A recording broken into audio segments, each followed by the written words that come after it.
Guess I'm changing a flat.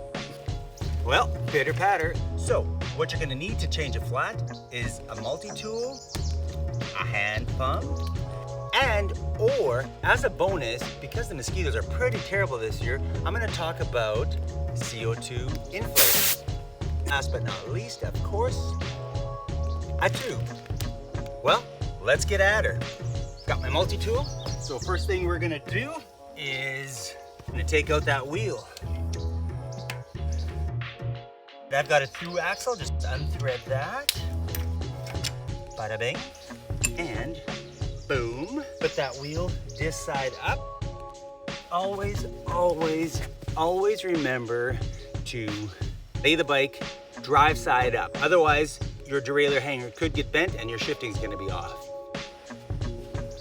Now you may be thinking to yourself, or you may be saying, well, Pete, why don't you just tip that bike upside down? That'll just make life a whole lot easier. Well, not. Well, it may, but let me tell you, it is culturally inappropriate to tip your bike upside down. That one's on the house. So we've got the tire off. We're gonna make sure all the air is out of the tire, out of the tube, pardon moi. That way it makes it easier for us to just pop the bead off. We're gonna take this little useless thing off, also culturally weird. So then we are gonna pop off the bead by simply pushing.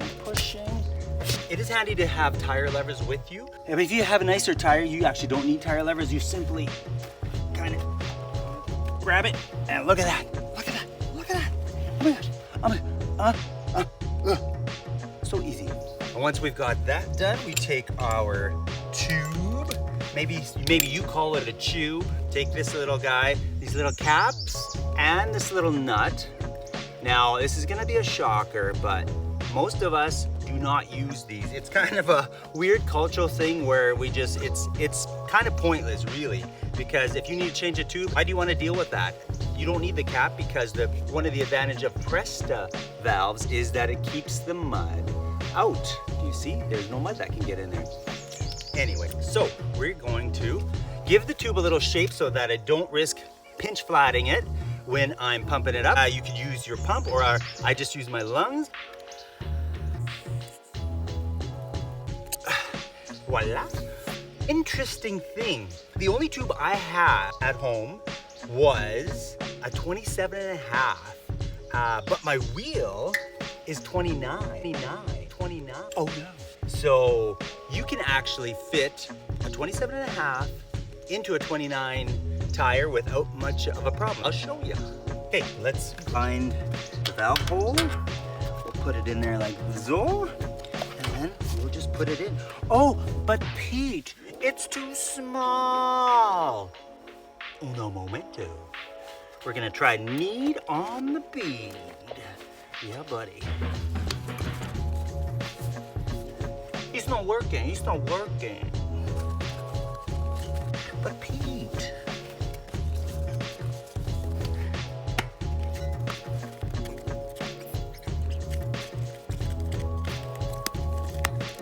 So it is a little bit of work to get your 27.5 tube into your 29 wheel, but I'm getting there. You may not want to risk carrying a 26 when you're riding a 29. But so we're right at the end, and we'll go ahead and boom. So looks good. And so this is where we take our Crank Brothers Click Pump. I like this thing because it's high volume and it's super cool. And then we want to thread that guy on. Oh shoot, the last time I used this, it was a Schrader valve, so let's go ahead and change that. So we simply thread off the end. We'll flip it, thread it, and thread it again. Okay, we got her, and we begin to pump up the jam. Pump it up a little more. Pump up the jam. A 1, 2, 3, a 4, 5, 6. A 1, a 2, a 1, 2, 3. How's that motion blur? Are we getting somewhere? Somewhat, yeah. So this is where I'm gonna talk to you about a CO2 inflator. So let's say the mosquitoes are buzzing in your ear and you're like, dang, I gotta get home for supper.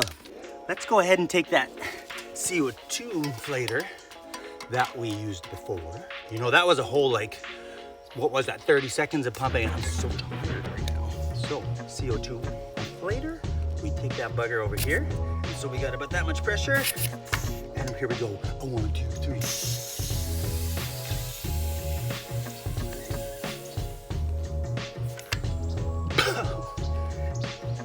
Boom, yeah, it's done, just so easy. CO2 inflators, sold at Country Cycle. So let's close that valve. Remember, we're gonna forget about the little nut and the little cap because they're kind of useless. But if you like that kind of stuff, you know, do what you wanna do. Okay, let's get this wheel on the bike. So you just wanna make sure that the disc goes between the brake pad.